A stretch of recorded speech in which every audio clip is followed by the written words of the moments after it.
Eh bien, coucou tout le monde. Eh bien, pour une fois, je ne vais pas du tout commencer mon vlog comme d'habitude, puisque là, comme vous voyez, je suis dans un cadre absolument sublime.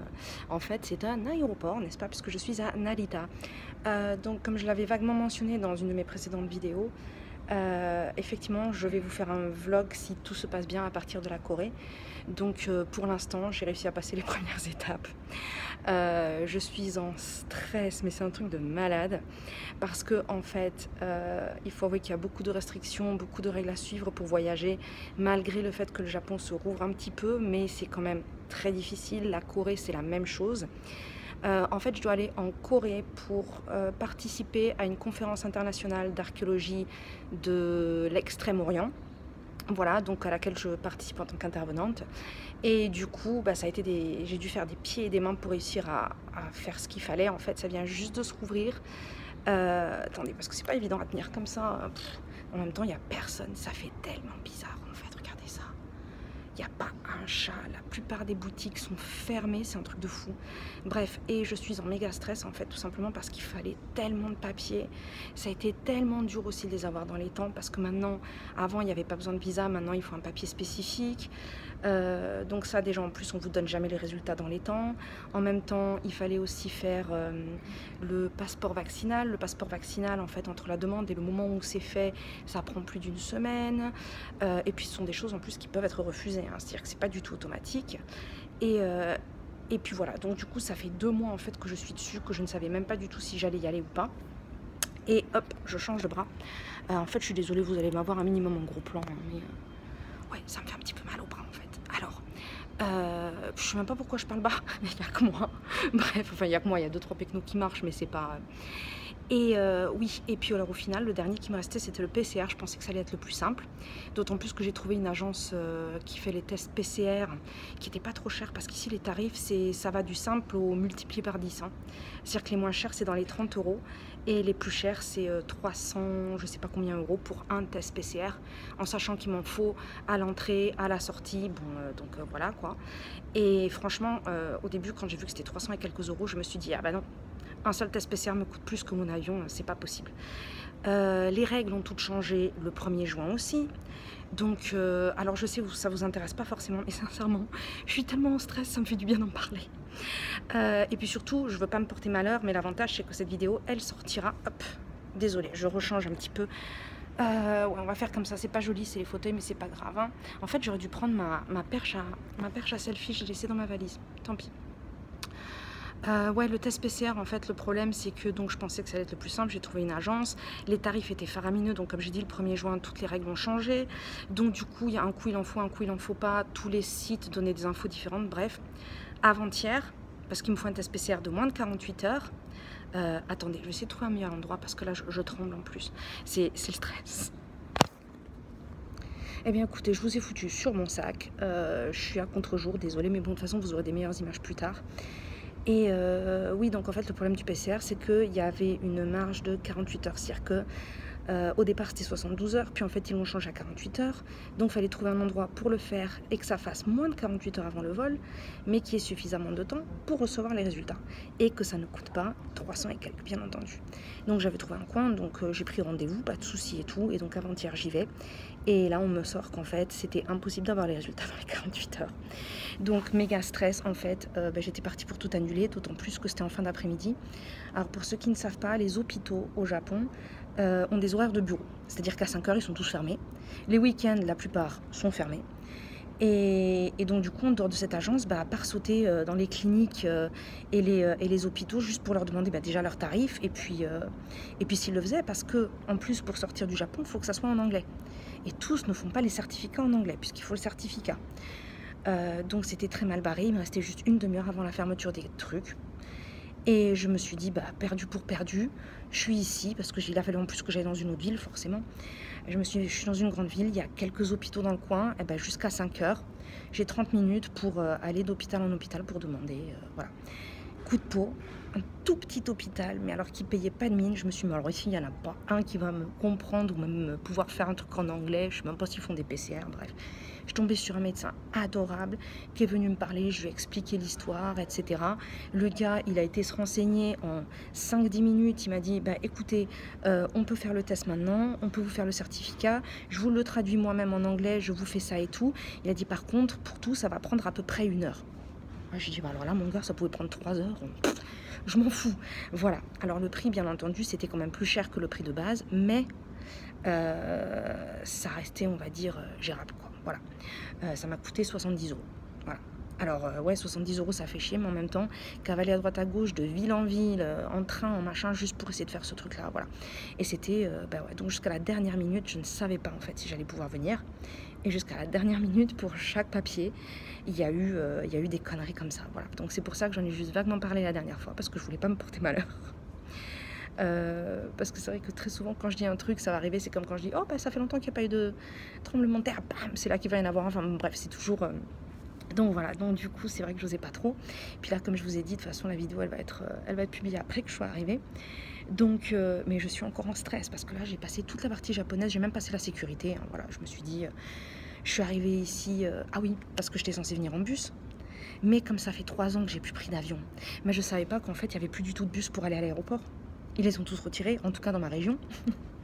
Donc ce matin, je suis sortie de chez moi à 5h du mat pour arriver devant le truc de bus où il y avait un gros message, il n'y a plus de bus machin.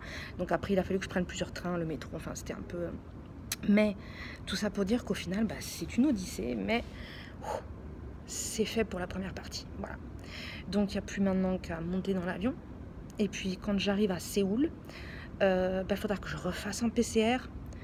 Et puis en espérant que ça se passe vite, parce que normalement j'ai tous les papiers. Bah, faut juste espérer qu'on ne dégage pas avec un coup de pied au cul, quoi. Alors croisons les doigts. Et puis, eh ben, écoutez, si tout se passe bien, que je vous explique un petit peu, parce que je reste 10 jours. Mais la conférence c'est 5 jours et la conférence c'est de 9h du mat à 8h du soir, donc je pourrais pas filmer grand chose, je pense même pas avoir le temps de faire grand chose.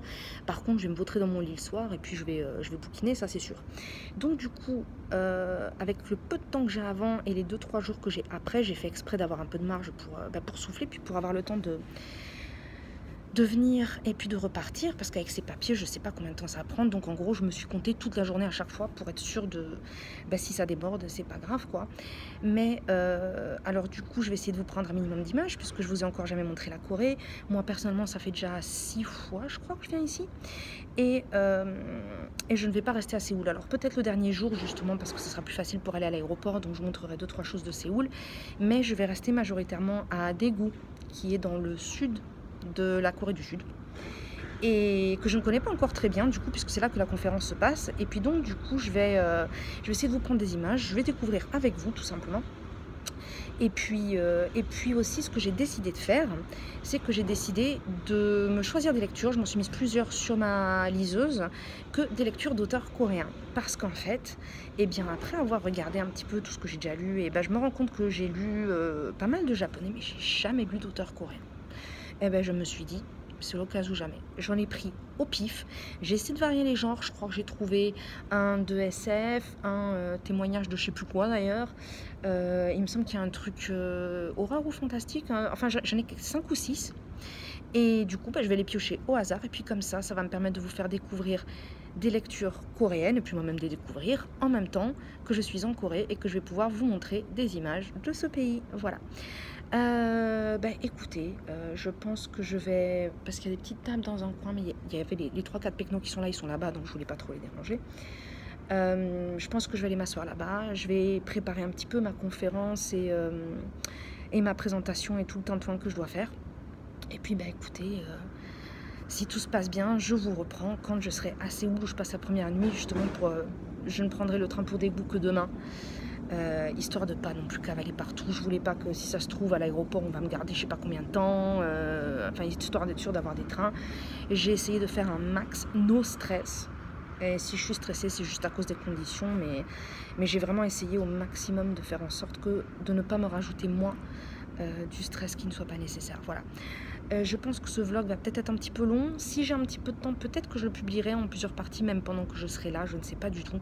Parce que je vois que j'ai déjà parlé un minimum. Je verrai bien ce que je garde, ce que je garde pas. Et puis, sinon, de toute façon, vous savez, je mets les timecodes. Comme ça, vous pourrez sauter toute l'intro si besoin. Vous me direz si vous êtes arrivé jusque-là, c'est que vous êtes farci l'intro. Et puis voilà. Bah écoutez, sur ce, je vais aller me poser tranquillement en attendant mon avion. Et puis voilà, déjà ça fait du bien d'expliquer un petit peu tout ça. Et puis écoutez, j'espère que ce petit vlog vous plaira et que j'aurai des belles choses à vous montrer. Et puisqu'en fait, je ne sais pas encore ce que je vais vous montrer, mais des souvenirs en tout cas moi de ce que j'ai visité pour l'instant de la Corée. Je suis allée à Séoul, Busan, je suis allée à Daegu, mais en fait j'ai pas eu le temps de visiter. J'avais été aussi à Gyeongju, il y a beaucoup de choses à voir, les temples, les plages, la mer. J'ai pas trop fait de montagne par contre par ici, je sais pas si c'est très montagneux en même temps. Plus vers le nord, ouais, mais par ici je suis pas sûre. Et puis voilà, écoutez, on verra bien.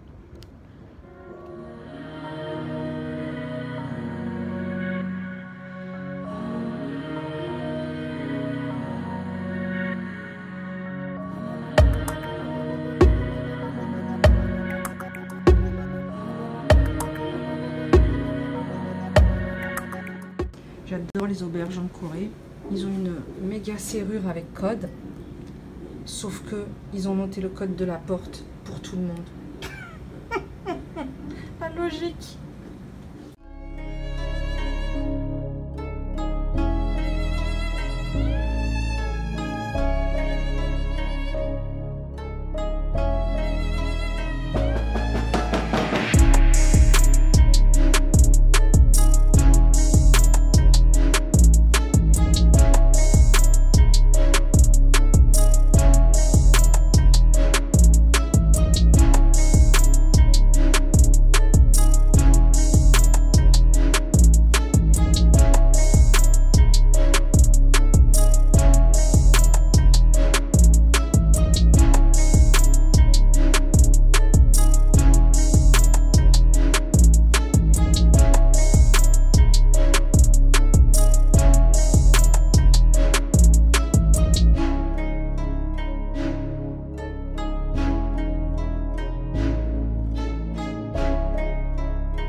Dans le cadre de la conférence archéologique, nous avons visité la ville de Gyeongju, à environ 1 heure de Daegu, ancienne capitale de la dynastie de Shilla, qui est un royaume qui a duré près de 1000 ans, entre 57 avant Jésus-Christ et 935 après Jésus-Christ environ, et qui est inscrite au patrimoine mondial de l'UNESCO. Parmi les sites les plus remarquables, on peut y trouver un cimetière immense composé de tumuli, ces tombes royales qui ressemblent à des petites collines et que l'on retrouve un peu partout dans le monde. Et Gyeongju a beaucoup à offrir aux visiteurs. Mais ici, nous n'avons visité que des endroits liés à l'archéologie, bien entendu, puisque nous y avons été dans le cadre de la conférence, et nous avons vu par exemple des fouilles en cours ou le musée d'histoire.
Hello. Eh bien écoutez, je vous reprends depuis le campus de l'université de Gyeongbok à Daegu. Alors désolé si ma prononciation est pourrie, hein, je parle pas coréen.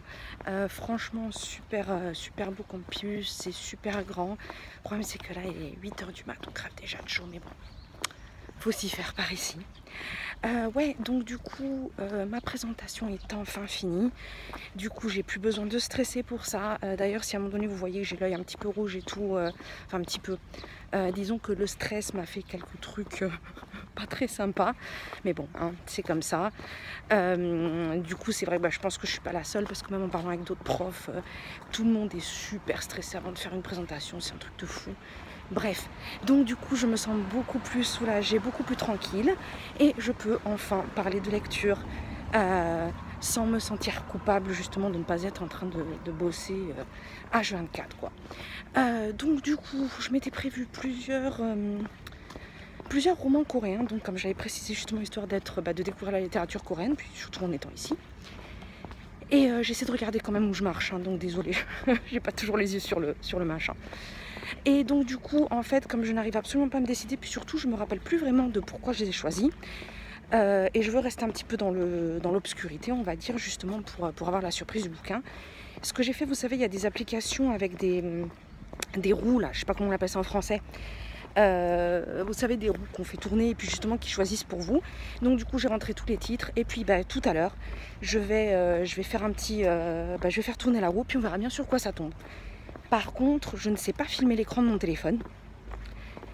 Donc je pense que ce sera une fois que ce sera choisi, je prendrai une photo de l'écran et puis je vous mettrai ça pour vous dire justement quelle sera ma prochaine lecture.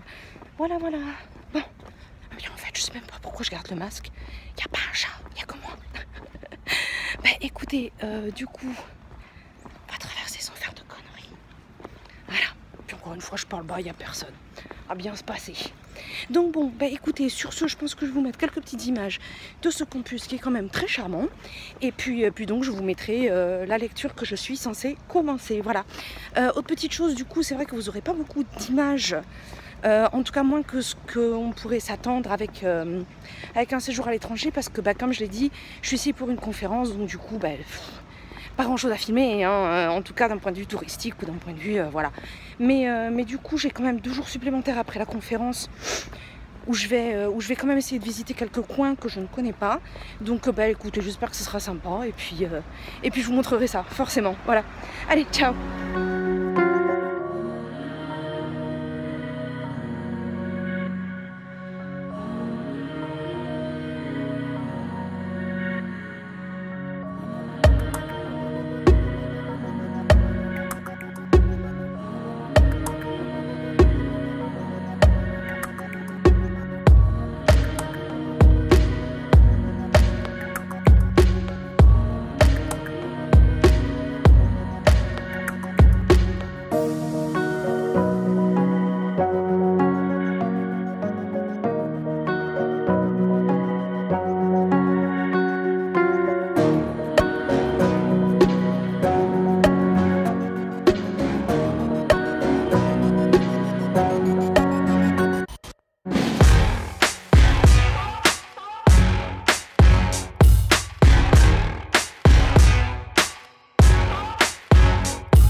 Et coucou, bah, je vous récupère depuis ma nouvelle auberge où je suis en train de me faire un café de bon matin et il n'y a personne, ce qui n'est pas plus mal.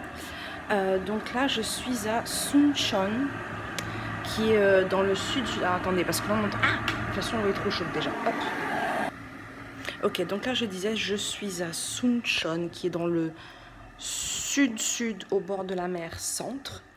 Et apparemment qui est assez connu pour la nature. Il y a pas mal de choses qui sont jolies à voir, donc je vais en profiter. Et ce matin, je vais aller visiter un village. Alors je sais pas bien si c'est une reconstitution historique ou... c'est bien, vous avez droit à tous les bruits avec moi. Si c'est une reconstitution historique ou en fait, si vraiment il a été gardé tel quel. Donc du coup, je vous expliquerai ça en cours de route puisque je vais justement consulter ça. Sinon, je vais aussi en profiter pour vous parler donc de ma première lecture coréenne puisqu'on est dans le sujet. Mais pour ça, je vais juste vous demander de me laisser m'asseoir 2 minutes. Voilà, puis comme ça, on va quand même éviter que tout soit filmé avec les pieds. Je dis pas que je filme super bien, mais bon, là, les moitiés de visage et les bouts d'oreilles, là, à peut-être éviter. Alors, merde, j'ai foutu de l'eau partout. En fait, donc comme je vous ai dit, j'ai fait un système de roues pour piocher dans les divers romans coréens que j'avais. Sauf que je me rappelle plus les histoires, je me rappelle même plus le genre. Et donc du coup, hier, c'est tombé sur Le Jardin de Hye Young-pyun, il me semble. De toute façon, je vous mettrai le nom. Et c'est vrai que, comme j'ai dit, je me rappelais absolument pas de quoi il s'agissait. Alors, je l'ai quasiment terminé. Faudra que je revérifie le nombre de pages parce qu'il me semblait que c'était plus de 300 pages. Ou alors c'est peut-être parce que j'ai pas mal de bussières, mais il me reste, je crois qu'il me reste 10 minutes de lecture, donc je le finirai tout à l'heure dans le bus. Alors, cette histoire qui s'appelle Le Jardin nous parle de Ogi qui se réveille après un coma dû à un accident de voiture. Il se réveille dans une chambre d'hôpital, il ne peut plus bouger, il ne peut plus parler, il ne peut plus rien faire. Et donc toute cette histoire va nous être racontée à travers ses yeux, à travers ce qu'il voit, à travers ce qu'il comprend, à travers la mémoire qui lui revient des événements passés. Une bonne partie de l'histoire, on va dire à peu près la moitié en fait, ce sont surtout ses souvenirs de sa vie avec sa femme, avec qui il a eu un accident et pour laquelle on comprend, elle n'a pas survécu. Et donc les souvenirs avec sa femme, les souvenirs au niveau de son travail, les souvenirs avec ses parents, c'est raconté un petit peu en mode tranche de vie, vous savez, comme on l'a souvent dans les romans asiatiques, où ça raconte juste une histoire. Donc je pensais qu'on allait être vraiment dans ce type de roman. Et il y a quand même pas mal de scènes qui mettent mal à l'aise, dû à son état, dû au fait qu'il observe ce qui se raconte autour de lui, mais aussi comment on le traite, et puis il ne peut absolument rien faire, ce qui est absolument terrible. J'imagine les gens dans cette situation, ça doit être absolument... déjà, le fait d'être dans cet état-là est terrible, mais en plus de devoir voir, écouter les gens, même quand on n'en a pas envie, de les entendre aussi parler de soi, comme si on n'était pas là, et puis après les contacts physiques, c'est-à-dire de devoir être lavé, nettoyé, des fois avec des gens autour, des fois, enfin c'est pas terrible. Donc en fait c'était vraiment cette description, je pensais vraiment que ça allait se baser sur cet accident, cette maladie, enfin le handicap qui venait après, et puis éventuellement le recouvrement, vous savez quand on va mieux, le mot ne me vient pas. Vous voyez bien, hein, je suis avec mon café et tout, encore une fois c'est le matin. En fait, je filme souvent le matin parce que c'est vrai que je me réveille très tôt. Et comme en ce moment, les auberges sont plutôt vides, donc du coup, c'est à cause du corona, hein, c'était la même chose en hiver quand je l'ai fait à Hokkaido. C'est vrai que du coup, je peux faire ça tranquillement, j'embête personne dans les chambres, ici non plus. Donc, mais du coup, j'ai un peu la tête dans le derche, alors vous m'excuserez. Voilà, donc pour en revenir à l'histoire, alors très sincèrement, j'ai trouvé l'écriture agréable, c'était très bien. Et on va dire que vers le milieu du livre, ça prend un autre tournant. Un tournant assez inquiétant. Et je pense, alors il faudra que je revérifie le genre, une fois que j'aurai fini le livre au cas où. Je pense que ce serait un thriller en fait. Encore une fois, je peux pas en dire beaucoup plus, je pense, sans risquer d'en dévoiler trop. Mais pour l'instant, franchement, j'aime bien. Ça, c'est du très très vite. Alors, encore une fois, je vais aller vérifier le nombre de pages parce que je sais pas si c'est moi qui l'ai juste bouffé ou effectivement s'il était juste super court. Mais voilà, bah, donc du coup, c'est bien parce que ça va me laisser de la place pour en lire d'autres avant que je reparte. Et on verra bien sur quoi je tombe après. Alors apparemment, il y a des moyens de filmer son écran, mais je regarderai ça tranquillement dans le bus tout à l'heure, parce que comme ça, vous verrez en live sur quoi ça tombe. Et puis en sachant bien que je ne triche pas, parce que le jardin, c'était vraiment pas celui qui me tentait le plus. Il y en a deux en particulier, parce que les couvertures sont super belles, qui me tentaient beaucoup. Bah, c'est pas tombé sur cela, c'est pas grave. Voilà. Bah, écoutez, sur ce, moi, je vais siroter mon café et puis je vous reprendrai plus tard, très certainement, pour le village dont je viens de vous parler. Voilà, ciao! Et c'est ici que ça se termine pour aujourd'hui, mais promis, dans la deuxième partie, il y aura beaucoup plus de livres. Le fait est que j'ai eu beaucoup de temps pour lire et pas beaucoup de temps pour me filmer dans les premiers jours, mais promis, ça change bientôt. Allez, à plus!